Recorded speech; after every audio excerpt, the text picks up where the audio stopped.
God, and then at the end of the poem is a very long one, so here we don't want to go into the detail of the story, but the sailor learns lessons of life from the poem at the end of the poem.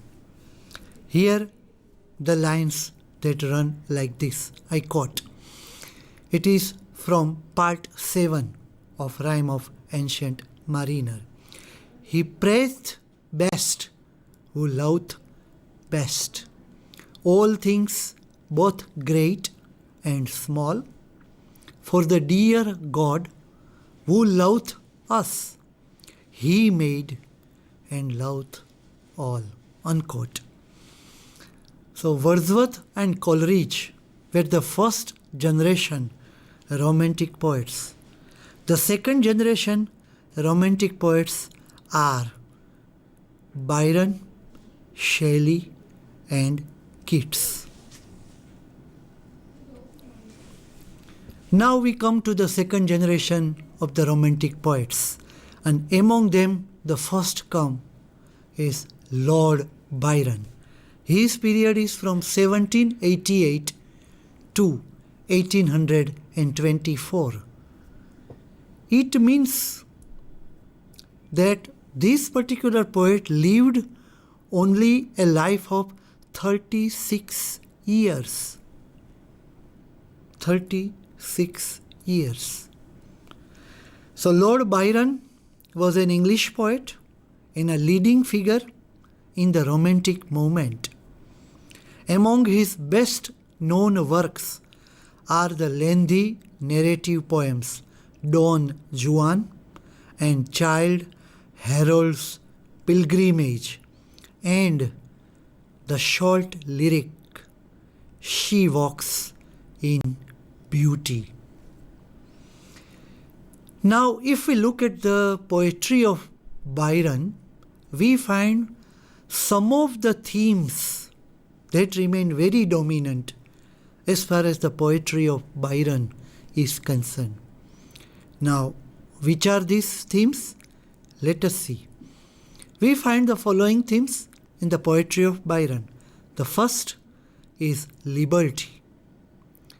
Now, here before I give you the example of liberty, I would like to tell one thing, that Romantic age, the birth of Romantic age, has its roots lies in the French Revolution. The French Revolution began in France in 1789. And then French Revolution gave 3 principles of life to the world. They are liberty, fraternity, and brotherhood. These 3 principles that the English people got, they were given by the French Revolution. So the French people indirectly, and French Revolution indirectly, has helped a lot in the Romantic age and its birth. Now come to our slide for the themes in the poetry. Liberty, the necessity of human liberty, is the theme of his poem Childe Harold's Pilgrimage. To Byron, liberty is a right of all human beings, while the denial of liberty is one of mankind's greatest failings. Byron has expressed his views on oppression in the poem The Prisoner of Chillon. Next important characteristics in the poetry of Byron we find is the power of nature. To Byron, nature was a powerful complement to human emotion and civilization. Byron saw nature more as a companion to humanity. Byron has recognized nature's dangerous and harsh elements. In The Prisoner of Chillon, he connects nature to freedom. He also shows nature's deadly aspects in the harsh waves. In another poem, Childe Harold's Pilgrimage, he looks to nature as a refugee from human conflict, but he sees in nature the volcanoes and the fury of the natural world. So, if we come to the poetry of Byron, we find his attitude to nature is different from the attitude of Wordsworth and Coleridge, the first generation of Romantic poets.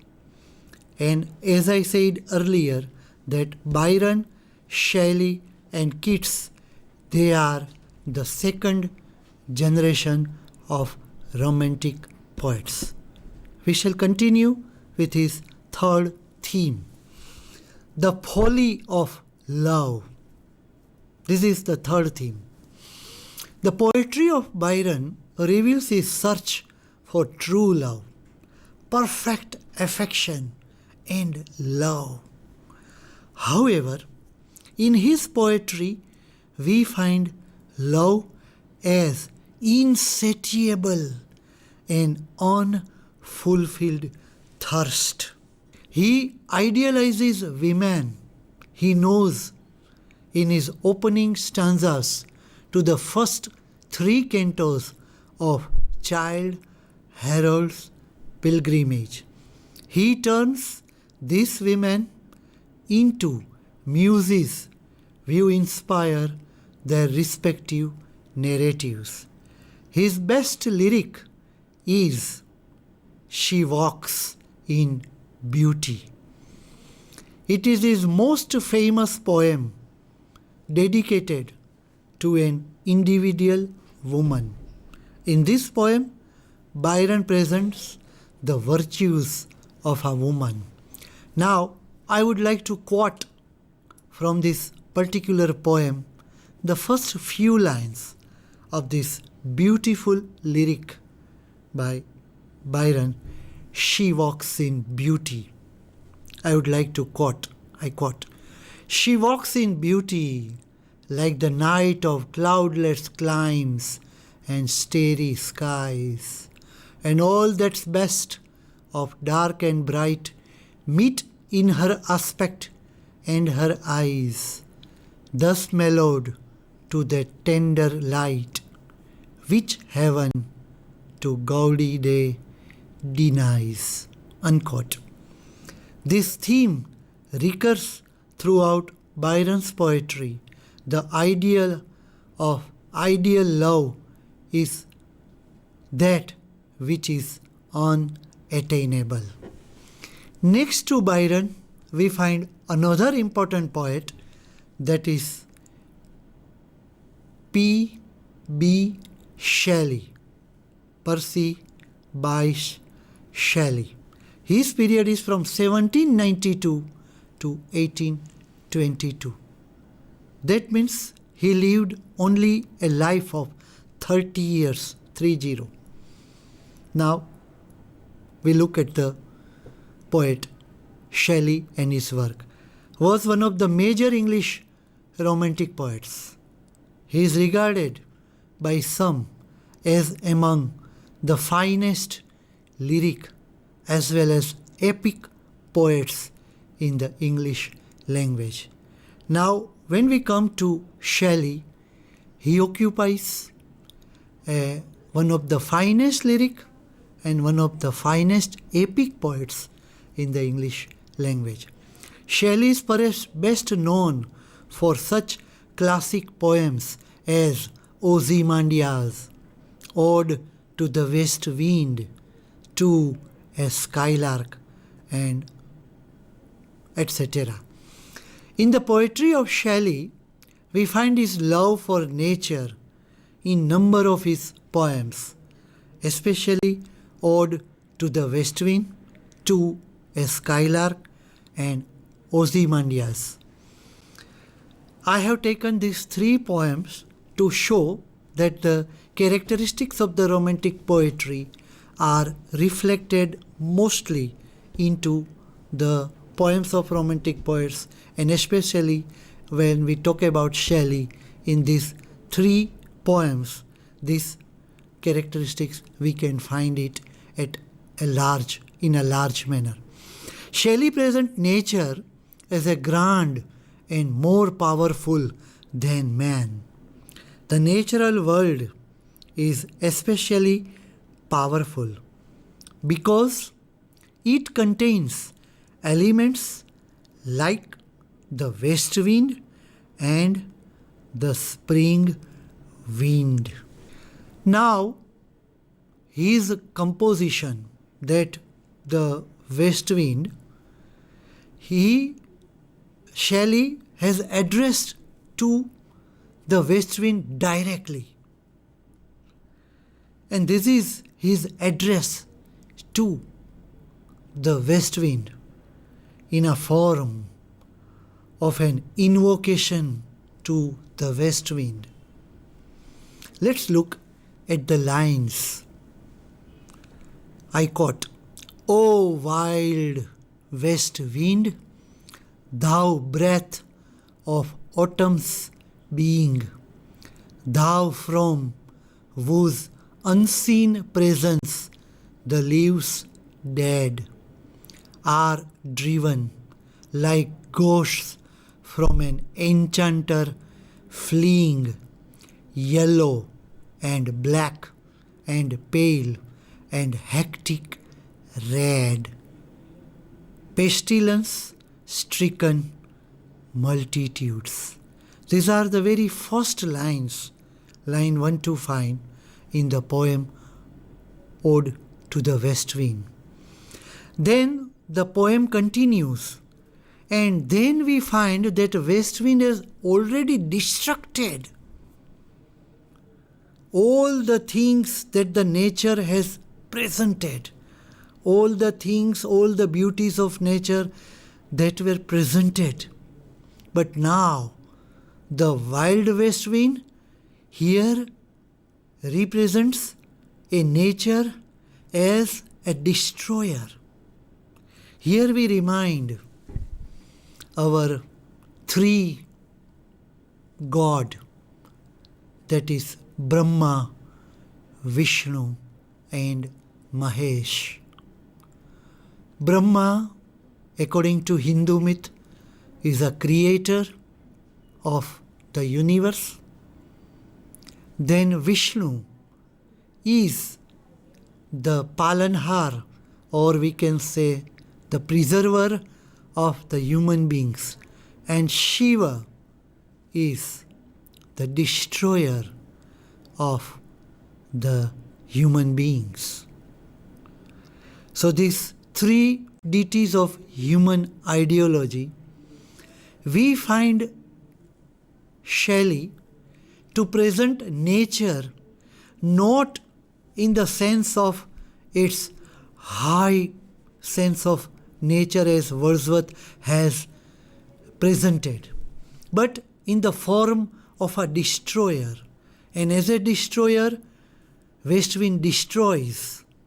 But romantic poet Shelley is, and he never leaves one thing of life, and that is hope. We find it in the following lines of the poem, that is Ode to the West Wind. I quote, these are the last lines of the poem. "Make me thy lyre, even as the forest is. Forest is the lyre of the west wind. The poet would like to become a lyre. What if my leaves are falling like its own? The tumult of thy mighty harmonies, the trumpet of a prophecy. O wind, if winter comes, can spring be far behind? So behind every destruction, there lies a new creation. That is the philosophy of life. Even though we find death, life continues. So here the nature is a destroyer in a one sense, and wild west wind plays an important part as a destroyer. But the nature is not only seen by Shelley as a destroyer, but he presents it as a creator also. And here in this line, if winter comes, can spring be far behind? So after the winter is over, we find the season of spring. And spring is the season of new leaves and other new things in the life of nature. Then we come to another poem of Shelley.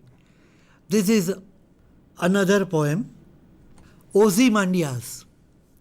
And this poem is a very well-known sonnet, published in 1818. The poem presents the theme of decadence and mortality and futility of the emperors.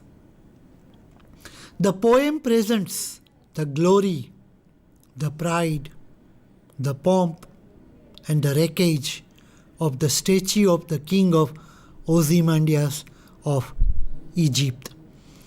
Now, behind the creation of this poem, it is believed that Shelley has visited British Museum, and then in the British Museum he came across a very beautiful statue of the king Ramesses II.